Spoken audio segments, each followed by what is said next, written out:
सेठ के पास एक व्यक्ति काम करता था। सेठ उस व्यक्ति पर बहुत विश्वास करता था। जो भी जरूरी काम हो, सेठ हमेशा उसी व्यक्ति से कहता था। वो व्यक्ति भगवान का बहुत बड़ा भक्त था। वह हमेशा भगवान के चिंतन, भजन, कीर्तन, स्मरण, सत्संग आदि का लाभ लेता रहता था। एक दिन उसने सेठ से श्री जगन्नाथ धाम यात्रा करने के लिए कुछ दिन की छुट्टी मांगी।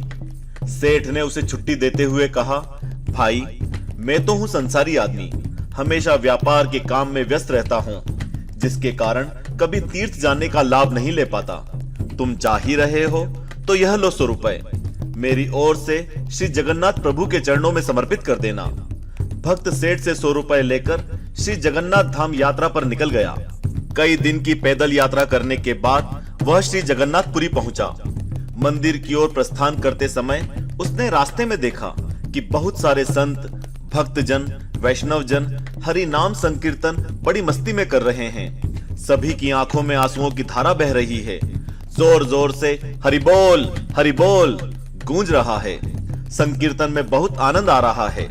भक्त भी वहीं रुककर हरि नाम संकीर्तन का आनंद लेने लगा। फिर उसने देखा कि संकीर्तन करने वाले भक्तजनों के होठ बड़ी देर से संकीर्तन करने के कारण सूखे हुए हैं।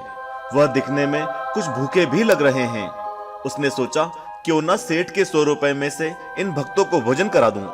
उसने उन सभी की उस 100 रुपए में से भोजन की व्यवस्था कर दी। सबको भोजन कराने में उसे कुल 98 रुपए खर्च करने पड़े। उसके पास 2 रुपए बच गए। उसने सोचा, चलो अच्छा हुआ, 2 रुपए जगन्नाथ जी के चरणों में सेठ के नाम से चढ़ा दूंगा। जब सेठ पूछेगा तो मैं कहूंगा पैसे चढ़ा दिए। सेठ यह तो नहीं कहेगा कि 100 रुपए चढ़ाए क्या। सेठ पूछेगा पैसे चढ़ा दिए, मैं बोल दूंगा कि पैसे चढ़ा दिए। झूठ भी नहीं होगा और काम भी हो जाएगा। भक्त ने श्री जगन्नाथ जी के दर्शनों के लिए मंदिर में प्रवेश किया। श्री जगन्नाथ जी की छवि को निहारते हुए अपने दिल में उनको विराजमान कराया। अंत में उसने सेठ के 2 रुपए श्री जगन्नाथ जी के चरणों में चढ़ा दिए और बोला, यह 2 रुपए सेठ ने भेजे हैं। उसी रात सेठ के सपने में श्री जगन्नाथ जी आए, आशीर्वाद दिया और बोले, सेठ, तुम्हारे 98 रुपए मुझे मिल गए हैं। यह कहकर श्री जगन्नाथ जी अंतर्ध्यान हो गए। सेठ जाग गया, सोचने लगा, मेरा नौकर तो बड़ा ईमानदार है, पर अचानक उसे क्या जरूरत पड़ गई थी। उसने 2 रुपए भगवान को कम चढ़ाए। उसने 2 रुपए का क्या खा लिया, उसे ऐसी क्या जरूरत पड़ी।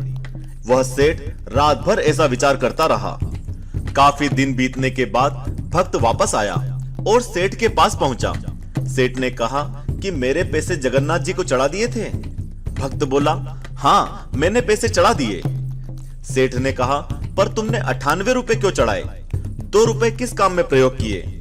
तब भक्त ने सारी बात बताई कि उसने 98 रुपए से संतों को भोजन करा दिया था और ठाकुर जी को सिर्फ 2 रुपए चढ़ाए थे।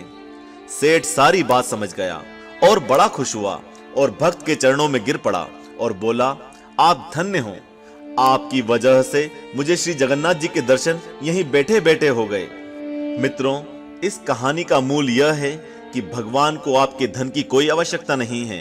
भगवान को वह 98 रुपए स्वीकार हैं जो जीव मात्र की सेवा में खर्च किए गए, और उस 2 रुपए का कोई महत्व नहीं जो उनके चरणों में नगद के रूप में चढ़ाए गए। इस कहानी का सार यह है कि भगवान को चढ़ावे की जरूरत होती ही नहीं है। सच्चे मन से किसी जरूरतमंद की जरूरत को पूरा कर देना भी भगवान को भेंट चढ़ाने से भी कहीं ज्यादा होता है। बोलो जगन्नाथ भगवान की जय। आज के लिए इतना ही। हम जल्दी ही हाजिर होंगे इसी तरह की एक अद्भुत सत्य घटना के साथ। तब तक इस वीडियो को ज्यादा से ज्यादा लाइक और दूसरे भक्तों के साथ शेयर करें। इसके अलावा हमारे दूसरे रोचक वीडियो देखने के लिए इस समय आपकी स्क्रीन पर आ रहे वीडियो पर क्लिक करें। जय श्री कृष्णा। ओम नमो भगवते वासुदेवाय नमः।